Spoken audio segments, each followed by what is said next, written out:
the prize, I follow through. I'm unstoppable. Welcome to Charmingly Toxic, where Prosecco meets psychology.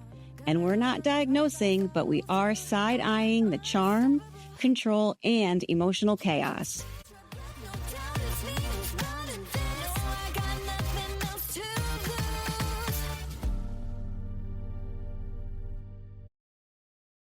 Hey, I have my friend Cassie on today, and we're going to talk all things Secret Lives of Mormon Wives. So happy to have you. Hi, Denise. How are you? Good, good. I got my non-alcoholic Prosecco here. So let's do a little cheers before we dive right in. Cheers. Clink, clink. Okay, so I've been told by my sisters and a lot of other people, are you watching this show, Secret Life of Mormon Wives? And I'm like, no. They're like, of all people, you love cults, you love religious cults. Like, how are you not watching this? And it's a reality show. And I was like, it just looks so produced. I don't know. It's not my jam. But then I said, okay, I'll dive in. So I started watching season 1 like 2 weeks ago, and I got like to episode 4 or 5, and I was like, I'm totally annoyed with these women. I gave up season 1. Then I just didn't watch season 2 at all. And season 3, again, I watched 4 or 5 episodes, and then I watched the reunion. I don't feel like I missed a lot by not watching season 2, but you can definitely catch me up. Okay, sounds good. I think my view has changed. I don't think it's overly produced. There's enough chaos with the cast and drama that there's plenty there.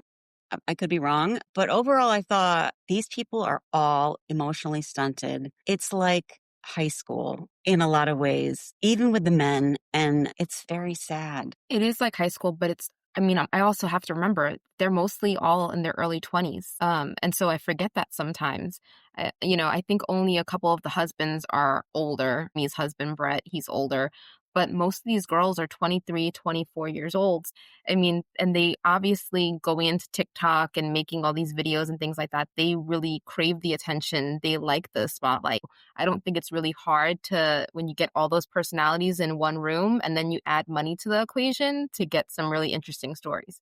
Absolutely. Like when I first started it, I was like, these women are in their 20s and they've been married a while and they have kids already. And their biggest source of income / entertainment / lifestyle, right, is TikTok, which is, okay, it's kind of mind numbing.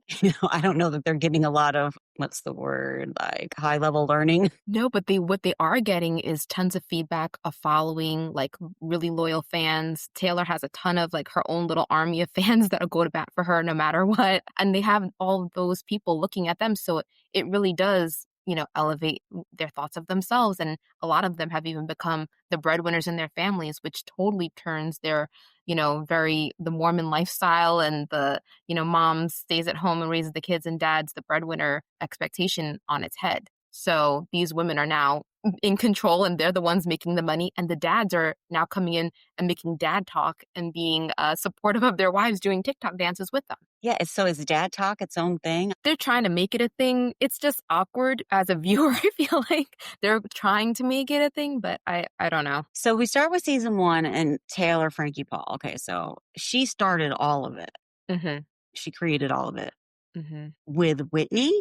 I believe Whitney, and I think it was also another Miranda, she was part of the swinging scandal with. So you had your first few that actually started it, and then everyone kind of joined in.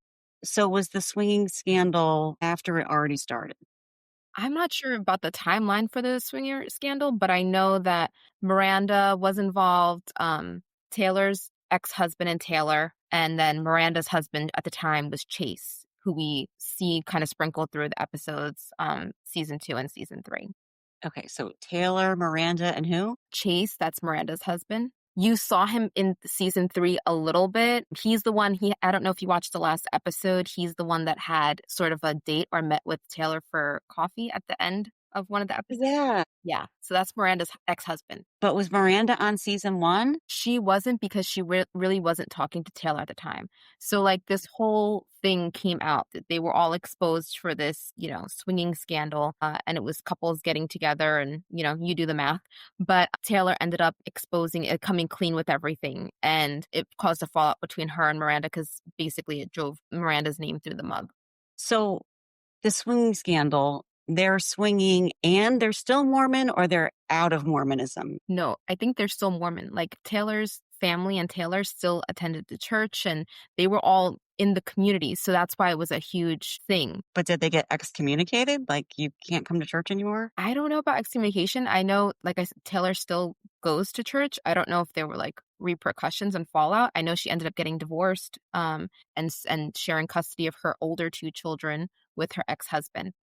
But like the swinging scandal too, I don't know if they actually had intercourse or if it was like, I know they were in the same rooms, like couples would be with couples, they would make out together, they would be in the shower and things like that. But I don't know if they ever like completely switched partners, if that makes sense. Okay, so season 1 is about like her and Whitney and like who has the spotlight and them just, fighting or trying to get other girls to have allegiance to them, right? One or the other. Taylor's like the mom of Mom Talk. Like she's the original one. Does she get paid more? No, they each have their own individual. They each have their own deals, and it's really interesting how things go because they're all part of Mom Talk, but they all make their own TikToks as well. And then they make a certain amount of TikToks together, and then they have their own brand deals. But before Whitney hit it big this season and she got on Dancing with the Stars and all of those things, Taylor was more, I feel like she was paid more and she was more of a favorite. So I came out of season 1, like really could not stand Whitney. No, me either. Yeah. And now my daughter at season 3, she's like, I love Whitney the best out of all of them. Like, did she have some arc, Whitney, where she was like hated and now loved again? So Whitney was eventually banished from Mom Talk, and they like voted her out. And then they eventually like voted her back in at the end of season 2, I want to say. And then eventually she was like making her crawl back. This season, though, she admitted that she came back mostly for Dancing with the Stars. Like she wanted the opportunity and she had to be like one of the moms from Mom Talk. It was part of the package of being considered. And so that's one of the main things that were driving her back. But I also think this season we saw her kind of step back from the drama and she was trying to unite Mom Talk in a sense. She was all the girls because there was conflict with Jesse and Demi, which we'll get into. But she was trying to say, hey, like we're all going through this. We're reaching like the heights of our career. We have so many opportunities. Why can't we just make things like, okay, cool. At least we can be coworkers. We're not like enemies with each other. Yeah, because I think she's an opportunist, right? I don't think that's out of the kindness of her heart. I mean, this is like a cult within a cult. 100%. But and I don't mistake that she's doing this. It's like finally she's not at the center of all this drama, so she can sort of look like she's rising above, but really it's more of a convenience thing for her. Like this is awkward if we all have to hang out together and everyone's mad. Like let's just smooth things over, everyone. Do you think she's the most conniving or the biggest opportunist? Or That was the edit that she got season 1 and most of season 2, and that's what made her so unlikable. But I feel like they all have the potential to stir the pot because they all want to, again, go with the Mormon culture, go with the celebrity culture and influencer culture. They all want to look like the one that's right, the one that's good, and have the fans and all of those things. so they want to be a part of Mom Talk, but they want to be the most liked one of Mom Talk. And so they're competing for that audience or, to be like, you're actually the star. You have the most followers. You have the most brand deals. They're all like clawing Yeah, to the top. even yeah, that 100% because that even came up with when they were negotiating contracts, which is what initially led to the issues between Jesse and Demi. Jesse was, financially really well off in her own right from her JC Styles line with her, she's a hairdresser, she has these extensions and all these things, beauty school and everything. So she was okay financially. And so when they came time to negotiate contracts, Demi was saying we all have to be united and, go into this together so we can get as much money as possible out of them. We're doing really well. Our ratings are good. And Jesse was like, I'm just happy to be here. Whatever you guys want to give me, give me. And so Demi was like, oh, you don't really care? You're going to stab us all in the back like that? Fine. So that's when her and Jesse it started the split and they were like sisters. And Demi is like very hated now. Yes, which is so sad because I enjoyed her in season 1 and most of season 2.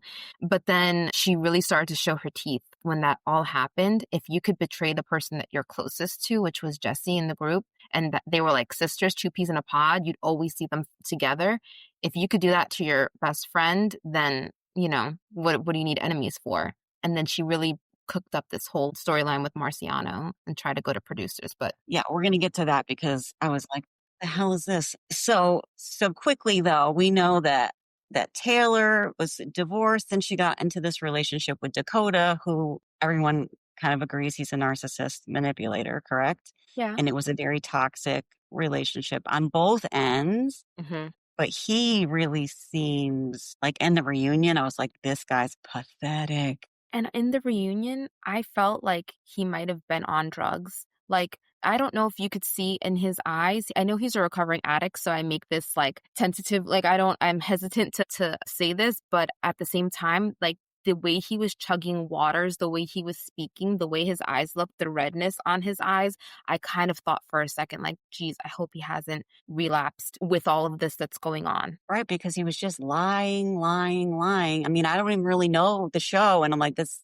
you could just tell, this is his whole game is just lying and keeping people confused all the time. And a lot of it has to do with infidelity and minimizing that, whether it's text with other girls, whether it's we were on a break, a la Ross and Rachel. Yeah. So he's constantly like entertaining other girls and then telling Taylor, like, all I want is you, all I want is our family, like our son. I think it's his first son, his first child. I just want to make it work.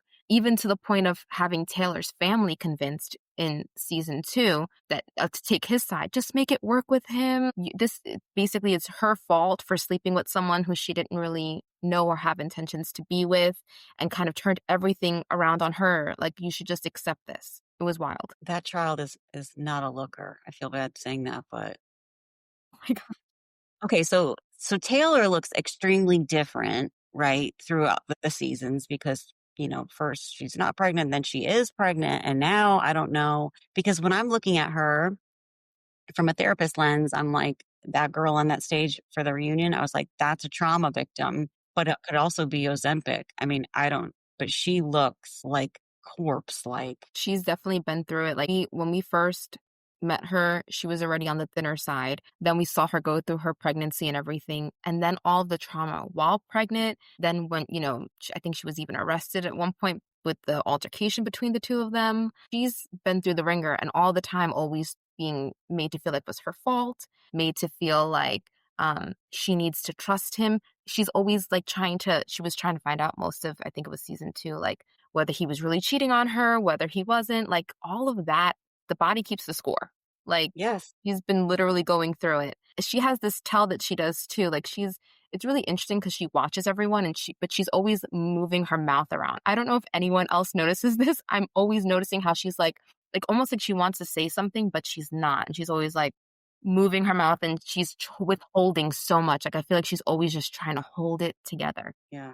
So they did talk on Facebook, or I've seen where like a lot of these women changed looks over the season, and like Whitney looks like a totally different person. She I does. mean, she is like a shapeshifter. Yes. Well, she looks better than she has in a long time. Again, though, they've all been pregnant like at least once throughout the series. I Okay. think except for like Layla and Jesse and Demi's wanting to get pregnant. That's one of her storylines, was not being able to have like secondary infertility. So she has a daughter wanting another one. But they've all changed their looks. And now Whitney on Dancing with the Stars, she looks fantastic. And she's going to be in Chicago as Roxy Hart. Yeah, I saw that. Yeah. Yeah, I don't really have too much to say about Whitney in general, just because I think she's so annoying.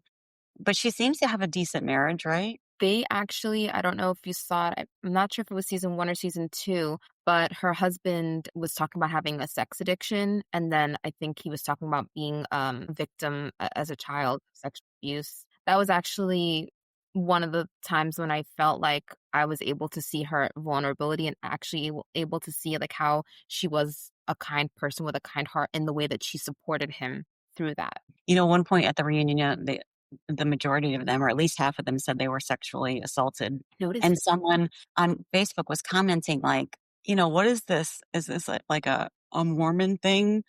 That it's common, but the facts are, was it 1 in 3 women are sexually assaulted? it. So just statistically, the women up there. Now, I don't know about the men or if that's something in common. Well, and I recently watched the Heather Gay. Have you seen it? The one that she Oh, hosted? I watched episode 1.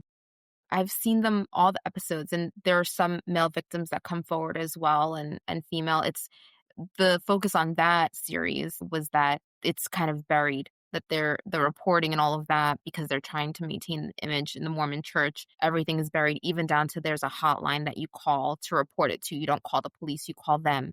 And once they'll even ask you directly, like, is the church involved, and all of those other things, like, is this person a member? And they basically figure out a way to bury it. But without getting too much into that, I feel like it is rampant in that community. I don't know if it's specifically because they're Mormon, but I noticed that a lot of the girls did come forward and say they were victims. Like, every time one admitted something on stage or said something, another one would start crying and they'd be like, oh, actually, they were too. Oh, actually, I think it was most of the girls. Yeah. But, and I was thinking, like, if the men too, maybe it's just that church has them repress their sexuality. That was in one of the Heather Gay episodes. That was one of the things, was how they tried to correct how to go to this like camp or something so that they can help you pray the gay away, essentially. I do remember that part. Okay, so I think we can move on from Whitney because I don't want to give her any more light. Okay, please explain to me, where did this guy come from? What's his name? Marciano? Yeah, did he come from Vanderpump Villa?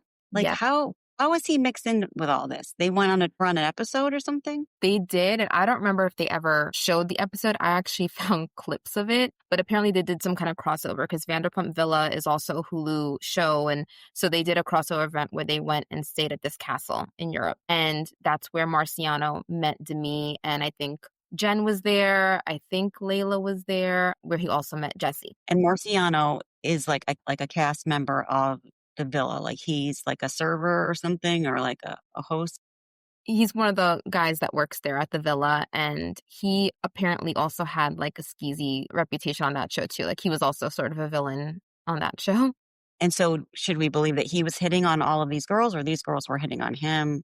So Demi tries to play everything off like it was no big deal, and he's just a flirty person and all of these things, that she wasn't really entertaining it. Jen's story was that they tried to get her to sign an NDA. Demi did, and her husband tried to get her to sign an NDA because she was going to expose that Demi was actually flirting with this guy and like cuddled up with him and like touching him, very affectionate, and all these kind of things that came up later on the reunion. But Demi like denied these things. Then she tried to say that he was inappropriate towards her sexually, that he sexually assaulted her. I think she said that he grabbed her butt or something like that. But what we ended up seeing, like, I ended up watching the clips because I haven't ever seen the actual episode and stuff, but like they showed them sitting together. She was like confiding in him. She'd not known him 24 hours, and she's telling him how she's almost divorced her husband 27 times and things are so difficult, and like she feels so comfortable talking to him, and like she's just really like, they're very close. It's just the two of them. They're like sitting outside talking at night. Like, it was just very suspicious, things that you wouldn't do as a married woman, necessarily put yourself in that predicament and like divulge all of this private information. Like, what was the purpose? And he was like feeding into it as well, and like reciprocating these emotions and saying like, oh, I feel so close to you. Like, they've developed some kind of, there was definitely flirtation at a minimum going on. But then he has an affair with Jesse. This was so weird to me. At the same time, he's like making a connection with Jesse, and they start their emotional affair. So I feel like Vanderpump Villa was more like focused on Demi. Actually, this is behind the scenes because I was trying to figure out like, okay, if he's making a connection to me, how would he end up with Jesse? What's all this? So apparently with Jesse, he ended up meeting up with her at some point in California, hanging out with her, and that's where they kissed twice, which was like the whole allegation of her cheating. And then Demi, knowing this, she was mad at Jesse for the whole contract negotiations and all of those things. So she went to producers apparently and tried to pitch this whole affair, and Marciano was down with it because that gets him airtime, money on another show, all those things. So he was like, okay, whatever, I don't mind. And like at the same time, Jesse was developing real feelings for Marciano, and she was going through her own troubles in her relationship. And she later admitted like, hey, it felt nice to have someone talk to me and pay attention and say I'm pretty and all those things. So she started in her mind like more of an emotional affair, but they did kiss twice. Do you believe that?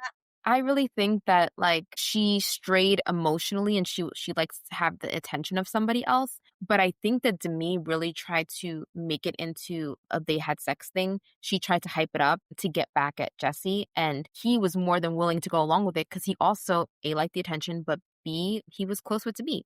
Like, the amount of text messages and calls and things that they had, like, that they showed over the episodes, she was close with him. So that's, I think, why it was hard as a viewer to also say, never blaming a victim at all. But if you were victimized by someone that you met in Europe, whatever the case was, why would you continue to maintain a relationship with that person, talk to that person all the time, invite that person to come stay with you? Even her husband was offering to Uber Eats him some food or something because he was hungry one night. He'd worked late. Who is doing that? Even having sending a picture of her daughter to him, like, that doesn't add up as to, like, maintaining a relationship with somebody that you had no need. You could have saw him at Vanderpump Villa, never saw him or talked to him again, but you maintain that relationship. Why? Okay, one thought I have to get out is Demi's husband looks like a total prick. He looks like he's like a not nice, and she's saying she almost divorced him 27 times. Yes, which was news though. That was in the Vanderpump Villa clip that I had seen that she was talking to Marciano in, but they've never exposed any sort of marital issues or anything like that on Secret Lives. Because he's probably like, "Don't you dare." Right. But also, if we just think about the power dynamic between Marciano and Demi, who has more power? He's significantly older than her. This is both of their second marriage, I believe. I feel like it's kind of like till death do us part, really. Like they are going to come up with a story. They're going to stick to it with, Demi and Marciano? oh, I was thinking about Brett, me and Brett. Marciano, who's more believable between the two of them? Who has more power?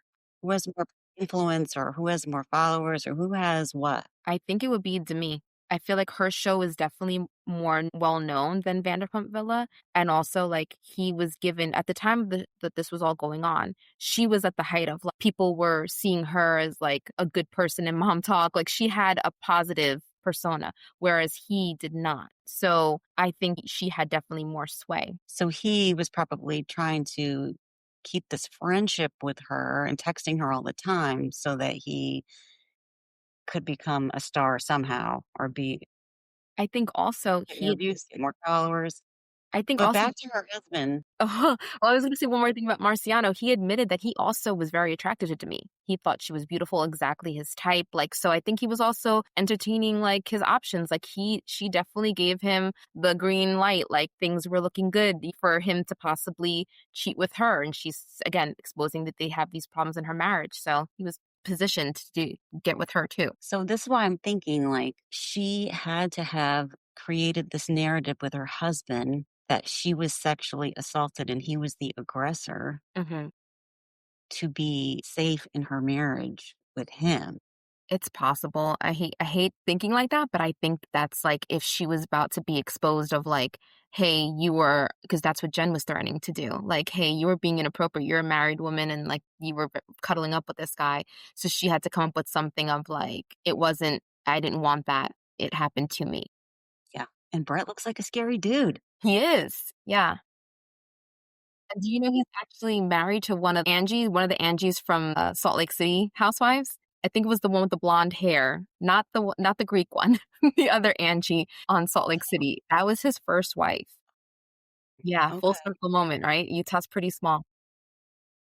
Jeez. Okay. So that makes a lot of sense to me when I think about Demi because the way that she is scrambling, and I mean scrambling, on the reunion and everything, this girl doesn't know what side of the mouth she's talking out of. Hmm. She is trying to protect herself, I think, from the And also her image too, just overall. but her image is connected to the marriage, right? So it's like, I think she's gonna have a breakdown. I hope not, obviously, but I think that she's spun herself quite a web. Like, instead of coming clean initially to her husband and saying like, "Hey, things got a little bit out of hand," she not only made like continued this relationship, but then she also targeted her best friend, which also like doesn't play well to her character. But if you're doing things out of character to protect yourself in a marriage, Hmm. there's more there. I think there's more coming out on this for sure. Probably eventually. I mean, they've always been very tight-lipped in terms of like their relationship. We don't hear a lot about what happens behind closed doors with those two compared to the other couples.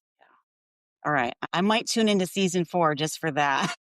I think they're filming, right? It should be out this, I think they said early 2026. So, Okay. So then if we look at Jessie, and now, so she was having this emotional affair and she was starting to fall in love with him. They may or may not had sex. I'm leaning towards they did. So she reveals at the reunion that her husband is abusive. so she revealed it beforehand. She started to kind of open up about why she had this emotional relationship. She initially lied and said that they were having problems and that they were separated during the time that she was with Marciano. But then she ended up recanting and saying, walking it back and saying, no, that's actually when Jordan found out, which is her husband, when he found out about Marciano, in order to save like face for his own reputation, he asked her to just please say that they were separated during that time. But she was saying that their marriage wasn't good for a while. Like he never really paid attention to her. He was very mean to her. He was emotionally abusive towards her, and that they had their own issues. So that was what was happening. And I think she's also like, he just stays home. Like he's like a stay-at-home dad. Like she does everything for the house. She brings home the bacon, fries it up, cooks it. And so, yeah, it's interesting dynamic. I didn't like it on the reunion when I think it was Brett giving him props for like, well, you admitted you were emotionally abusive to her. So that's good. I was like, what? Wild. Yes. Yeah. The way that the guys back each other up. I think those two, like sees like they're the same. Yeah, for sure. No, but it was sad because she was going through problems with her marriage and then this all came out. And so it was interesting because when she went down, I have to tell you, when she went down to do the lie detector test and she decided to like not only meet up with Marciano like one on one, the way that they greeted each other and stuff. Like if you had just betrayed me and lied that we did something and like you're exposing me to the world, I'm having problems in my marriage because of it. Like I'm not going to be nice to you and buddy buddy, but it's like, okay, maybe she's playing an angle though, because she needs to be nice to get him to agree to do this test and follow through with it. Like if she just comes out angry, he's not going to do it. So I'm like, okay, maybe she's playing a role, but to invite the man to dinner, like afterward, if you're allegedly trying to salvage your marriage, like, if I was in Jordan's position, I'm like, I would feel horrible. Like you're like going out again with your I don't know, male mistress, what do you call them? Your affair partner. You're going out with them to dinner. And she's like, "Oh, all the girls are there. I don't care." That whole thing is bizarre. And Marciano is gross. I mean, He's slimy. he's disgusting, but also that's what I'm saying. Like, I think she was having sex with him. She was in love with him. I think And you only pull out the lie detector card, mhm. I think, when you're guilty. She wanted so hard to prove, like so much to prove her innocence. And I think, was it Michaela and Macy, they had, gone down and gotten him to at least admit that this was all false, that he did have some contact with Jesse, but it wasn't to the extent that Demi actually helped hatch the plan. So she wanted to really drive this home that we did have an affair, but it was like limited. I think that was her point of doing the lie detector test. But the interesting thing is that it came out inconclusive for one Right. of the questions. So, and she said, like, I think on one of her interviews, I saw that she was like, I was thinking about like, hey, like, but we also did touch each other. It wasn't just a kiss. So I was thinking about that. And That was a lie. I mean, how many liars have you heard be like, I'll take a lie detector test? It's so common. So I do think she definitely lying. well, and they say too, lie detectors are not admissible in court because if you believe the liar, you can control your bodily functions. You can manipulate the test. So it's not, 100% accurate. It's just desperation, right? When you Mhm. get to that point of lie detector, it's just desperation. Well, and I feel for her though, because there was Demi threatening to expose her. She was like, on one of the episodes, she was at an event and she was talking to Layla and Demi wanted to talk to Jesse. And Jesse was like, absolutely not, I'm not talking to her. And she hung up the phone. Demi went threatening, I'm going to go live then. I'm going to expose, I'm just going to let everything out right now.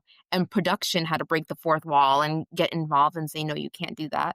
But like, she was about to be exposed. She was desperate to prove her truth. But here's the thing. Both of those women were engaging with this guy behind their husbands' backs. They are both afraid of their husbands, and they're both trying to spin a narrative so that they are protected within the marriage or, don't get in trouble, whatever in trouble looks like in that marriage. So they really are the same person. True. Yeah, I think Demi was more in the beginning of like she bought this on herself because she continued that relationship and really cooked something up to get at Jesse in this. I think they're both worried about the marriage. I think Demi is more worried about her marriage to Brett than Jesse is. I think Jesse's got one foot out the door, even though they're allegedly working it out. But I think that overall it was also about their image, like to the like publicly, that they were both worried about. And especially if they're all still going to church or what does Brett do for a living? I'm not sure. I saw an interview recently that he's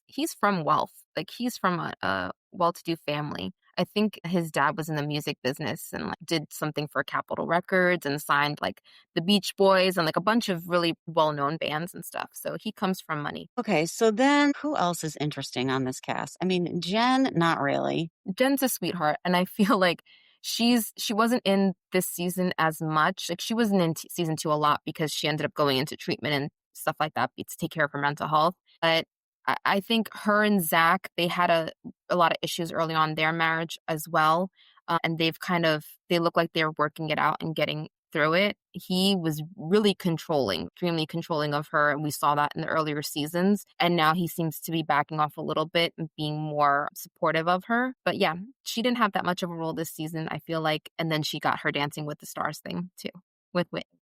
She was one of the youngest ones, right? She's on the younger side. I think she's probably like 23, 24, and she has 3 kids now too. So she was pregnant during the end of that season, like season 3, and she had her baby. I'm surprised he let her go to treatment if he's that controlling. She was literally having a mental breakdown. She was, I think they called it prenatal depression, but she was suicidal. And so they let her take a break from the show.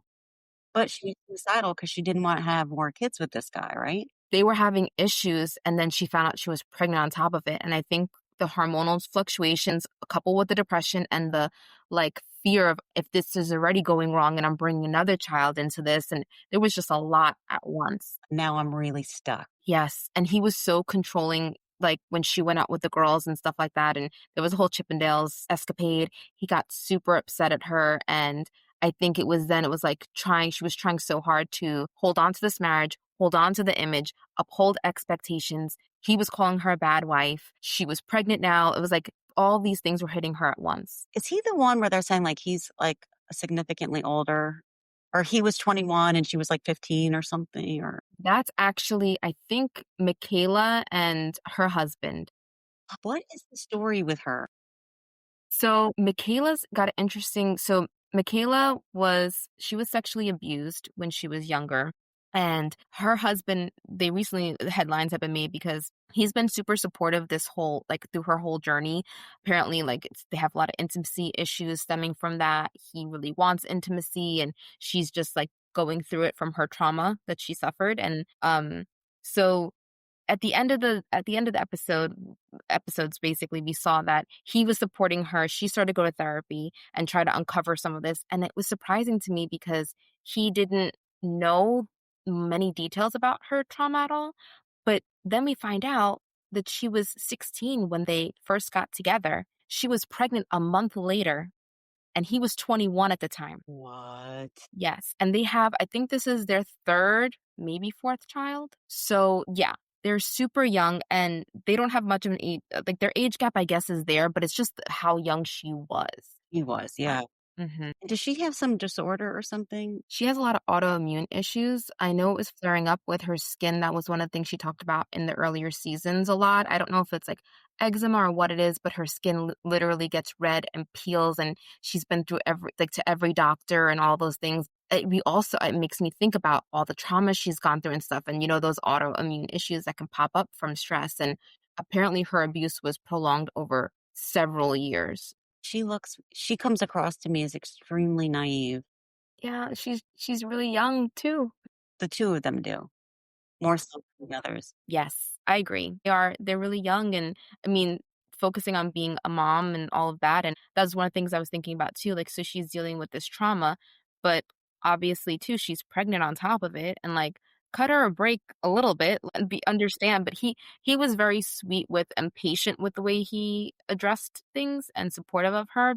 At the end of the day, it was like the message was clear too. It's like, but I still need this. This is Hmm. still need this part of our relationship. So it was hard to Guys watch. are not very attractive. I know the girls are so pretty and the guys are just not. The other person I was worried about on the stage, because I was like, there was some, Taylor was, shockingly thin, but who was the other girl in the green dress, the blonde, and it was like up in the back?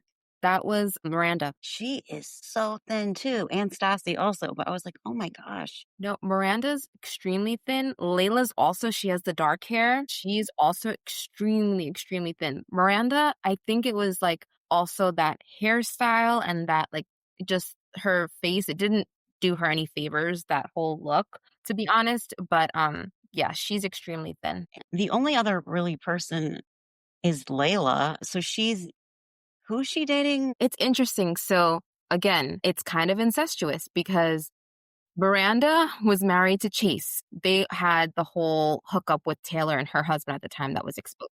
So then Layla dated Chase after he and Miranda divorced. Right. So this was like I don't know, a year ago in that time frame. So she ended up dating him briefly and then breaking up with him, but she always had a crush on his brother and actually knew his brother before him. And so we saw them go on like or hang out on the show, and then we learned in the reunion that they were still dating. Like he'd met her kids and things were getting kind of serious between them. So she's essentially dating her brother, and she's like, I just got it wrong. I got with the wrong brother first. But didn't he just get like arrested for drug possession? That was Chase. And that was actually during 4th of July. And that came out during, like, I guess the press or things like, publicity was coming up for the reunion. Because I read about it in the blogs and stuff like that. Like, they were saying, like, that he was 4th of July, he was pulled over and arrested, and apparently he had drugs in the car, but also under the influence. He made an apology, and he talked about how he made a mistake. He was at a party, in his version of things. He was at a 4th of July party. He was drinking. There was a fight at the party. The party got broken up, and instead of taking an Uber or something home, he just drove, and then he got pulled over. But now we learn that there's actually more to the story. There was drugs and things like that in the car. And this is the guy Taylor wants to date? This is the guy that Taylor like hung out with in one of the episodes at the end. And it was kind of like they mentioned it in the reunion. Was that a date? Was that not a date? We just kind of met up, but there was definitely some flirtation happening. But I don't see that going anywhere because we know Taylor's now the newest bachelorette. So I think she's exploring those opportunities. Aim higher, please. Get out of Utah. Like, how about outside the friend circle at least? Exactly. I saw one comment online about people commenting about the men on the show and their looks and why do they all look kind of weird and deformed and they were saying like it's inbreeding, but they were saying like Mormons kind of I don't want to misquote or anything, but like they don't deny that there has been a lot of inbreeding in their Interesting. line because the community is small and it was there and they didn't want to Date outside their religion. date outside the religion and then it was small to begin with. I don't know. But the guys do look a little odd. I think it just compared to how pretty the girls are, it's like these two things don't fit together. But I don't know how scientific that was, this Facebook quote, or comment, but I was like, and it has come up on Salt Lake City before, Real Housewives of Salt Lake City, a few times. There was comment on breeding. Or maybe it's just a joke. it was directed towards Heather. Mary was saying Heather looked like Shrek, and she looked like there was inbreeding, which is really not nice. But didn't Heather say at some point, like, yeah, I'm Mormon. Like, Yeah. there is. Well, thanks for recapping this with me. What should I look forward to in season 4? What do you think is going to happen? Let me see. I'm thinking we left out somebody. We left out Macy, but she was kind of like not in the series as much. Yeah. But one thing I did want to say too about Demi, which I'm looking forward to seeing, is I wish that during the reunion we would have actually gotten some answers. I'm hoping that we get more because every time the questions got asked, they were answered really quickly, simply. And then Stassi as a host didn't push anymore. So I feel like we were cheated with having everything, like this whole season, a lot happened. To have it condensed into a 1 hour, reunion. We were used to 2-3 parters with Housewives. And there was so much meat on this bone that could have been explored. And instead, Stassi really didn't have control as a host. I felt like she let them argue and fight and didn't really get anywhere or direct the questions. We need like an Andy, like directing this and kind of asking those questions. I think she was getting a lot of direction in her earpiece. Like, Mm. keep it moving. Perhaps, but, like, that's the point. I think she was probably getting a lot of direction also and being told to move ahead, but it's kinda let them answer these questions. Press a little bit. Don't just accept the first thing that comes out of their mouth because, like, Demi, the way she was still trying to portray the victim in all of this, the way that even after the other girls, I think it was Jessie talked about being raped when she was 19. Michaela was talking a little bit more about her abuse when she was asked and stuff. Jessie still tried to equate what happened with Marciano to the same level of things, and she should be given, Yeah. grace. And it's just, again, no sexual assault, obviously. We take everything seriously, but also she's just, again, it's trying to portray herself as this person that she's not. And I'm hoping that she gets more exposed in this upcoming season. I agree. I want to see more of her away out of this marriage. Maybe we will. Maybe we'll see that. But those two, they are like committed to their story and their version of it. And I can't tell if it's because Brett, her husband, feels so emasculated or threatened or like, Yeah. vulnerable because this happened, or that they're just so ride or die for each other that it's like we're this far in, we are committed, we have to see this through. And like also he's like he manages her to a certain extent. Like he was there with all the business dealings and stuff. And so I feel like he's like, this is your image. This is like your marketability. We have to stick to this. He has all the power. 100%. And so it's really, I wonder if she'll turn around at one point though and like go, betray him to kind of save herself in this because she's still not coming off well. We will see. We'll see. Anything else I should look forward to in season 4? What do you think is going to happen? I'm interested to see the reactions to the Dancing with the Stars, like if everyone was actually as happy for those two girls as they say that they were, and also interested to see how the Dakota of it all goes down with Taylor being the new bachelorette. I feel like he's really threatened by her doing that, so that would be interesting to see the Like fallout. he's using drugs again. He's going to go ballistic. Mm-hmm. And probably try to pull out of custody shit. Yeah, no doubt. I mean, she had mentioned mediation during this season that she finally like signed the paperwork to have things official as far as co-parenting, but I see him definitely we didn't even get a chance to talk about his betrayal with her family member. I Like know. that was ridiculous. Like so this girl suffered. Let her go. Let her Yeah. move on. Do your own thing. Yeah, exactly. I would also like to have you back to talk about the P. Diddy documentary, The Reckoning. Ugh, what a documentary it was. I got to find time in the schedule, but if you're down, let's make it happen. Sounds good. All right. Thanks again. Thanks, Denise. Bye. I hope you enjoyed this episode of Charmingly Toxic with me, your host, Denise Capurso. Be sure to like, subscribe, and pass on to your fellow reality TV junkies. You can connect with me on Instagram at Denise_support coach and on Facebook at Denise Capurso Counseling and Coaching. This podcast is for entertainment and educational purposes only. While I am a licensed therapist, I'm not diagnosing anyone for therapeutic purposes, and these are not my clients. Expect sarcasm, snark, and a few clinical insights woven in. I talk about toxic relationships, power dynamics, and emotional safety, but this is not therapy, treatment, or a substitute for professional care. If you're looking for support, please consult a qualified mental health provider. If you're here for validation, insight, and a little side-eye, welcome.